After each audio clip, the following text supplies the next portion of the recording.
Hi again, folks. In this video, what are the 5 biggest trades in our history? Coming up. All right, the shout out goes to David Ridley. He asked me to do the 5 biggest trades video. All right, David, I'm going to take my best crack at it. I think I got it right, but everybody has an opinion. So let's take a look. And again, I didn't use the board for this one because I'm trying to save time. Because we got a game, and I want to get on that game. And it looks it looks better with the clips for a video like this, I find, because you can clearly see the dates and what we got back and things like that. I'll show you in a sec here. Let me get out of here. I'll save changes. Now, okay, let's go to, I'm going to go from 5 to number 1, okay? So coming in at number 5, here we go. And yes, I got Danny Briere, and we traded Chris Gratton to get him, and a 4th rounder, and they gave us Danny Briere and a 3rd rounder who became Andre Sekera. They drafted a Liam Redux. Tell you the truth, I just don't remember the name, guys. If he played in the NHL or what, I just don't know. But when we made this deal at first, that was when I was just starting to warm up to Chris Gratton at that point, because I thought he had really good work ethic.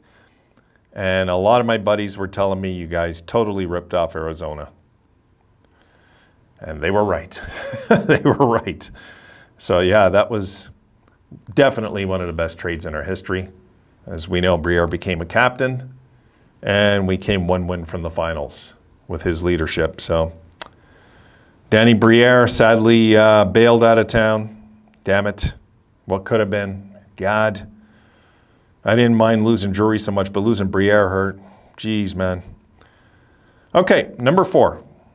Here we go. And there's one that's a touchy one because we all loved McGillney. We did, you know. But we won this deal, I think, guys. And I know McGillney had the better career. And you know what? I shouldn't even say we won this deal. But we did win this deal when it come down to the playoff success we had because of this deal. Let's leave it at that. You know, getting Pekka, Michael Wilson, and a 1st-round pick, which turned out to be Jay McKee, who also was a part of our 1999 finals and our big 2006 run also. So we got McKee out of this and Pekka for McGillney, and we sent a 5th rounder over to them. And it was mixed emotions at first because I just found, honestly, with McGillney, there's no playoff success.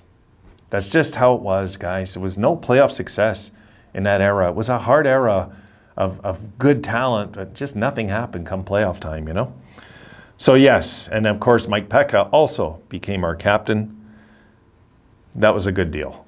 That was a good hockey deal because McGillney went on, did really well in Vancouver also. And Pekka, of course, became kind of a legend in Buffalo. All right, number 3.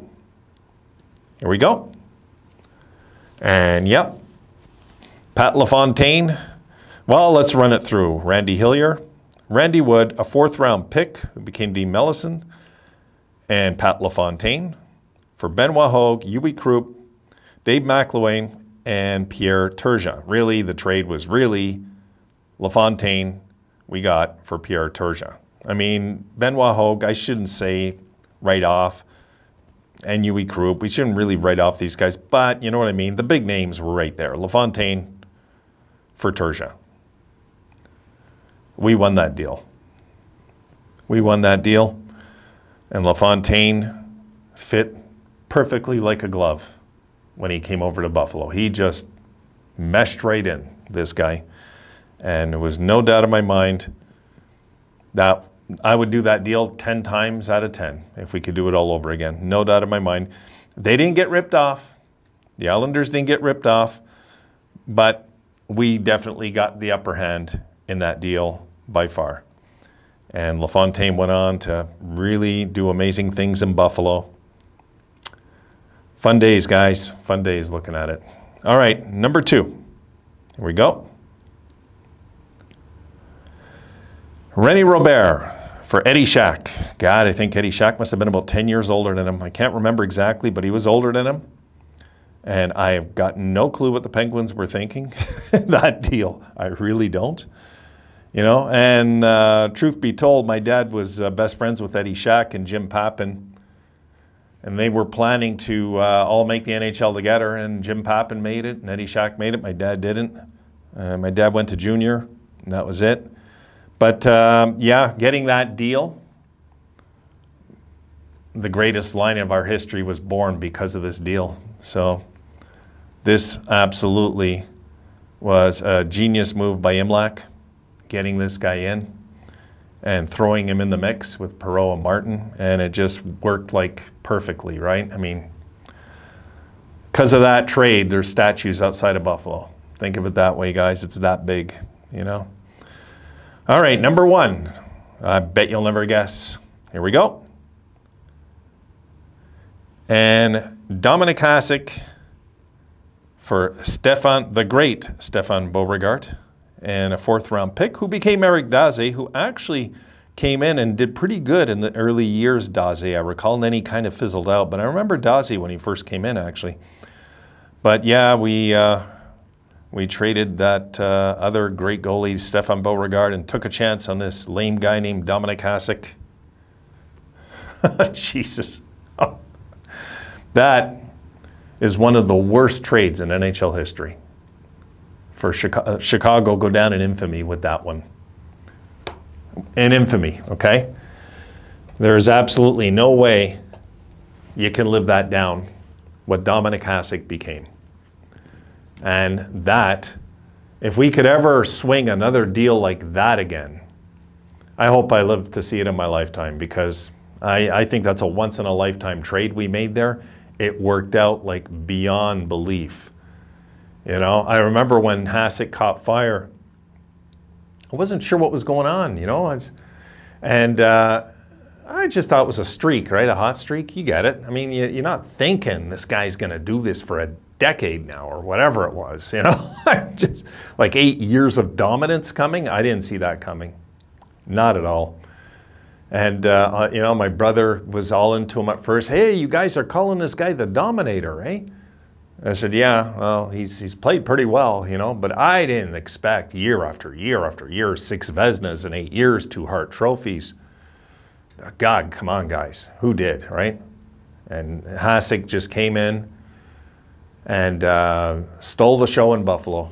Just stole the show. He really did. He came in on a man on a mission. A man on a mission to prove that he was a lot better than maybe what Chicago thought he was when they moved him.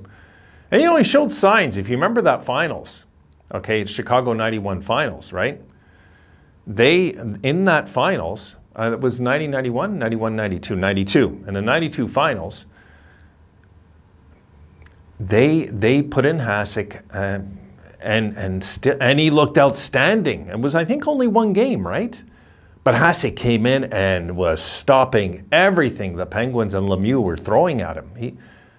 But I guess they didn't pick up on that being a long-term thing in Chicago, and you know they had Belfour, right? So they were going that route. I think now, looking back at it, it's absolutely one of the greatest moments. Sorry, guys, I thought I seen something rolling on my computer here. An ant or something. I was like, what the hell? And, you know, if they can ever swing another big trade, now this era, if they can do it in this era, now with all these young kids, if we could swing some other kind of big deal where we get somebody out of nowhere who comes into Buffalo and just stars for like 7, 8 years, oh my God. I can't imagine, guys. I can't imagine, really, what that would mean to this franchise. But hey, it's a long shot at best, right? That is a once-in-a-lifetime deal. We'll never see it again. Is it the worst trade in NHL history? It's one of them. It's one of them. I can't say it's the worst because of the Wayne Gretzky deal, no matter what. You traded Wayne Gretzky. You're out of your minds. But it's definitely in the top 10 easily. Easily, because I'd say top 5 of all time. I'd have to look at all the trades in history since I'm a kid And look at all the trades, and I guarantee the Hasek deal's right up there, guys, right up there. How they actually let this guy go. Can you imagine if we traded him, okay? We traded, like in my trade there, UPL, and UPL goes on to have a career like that. Oh my God. I'd say, well, I was wrong. I was very wrong. That's it, guys. Okay, over and out. I'm done.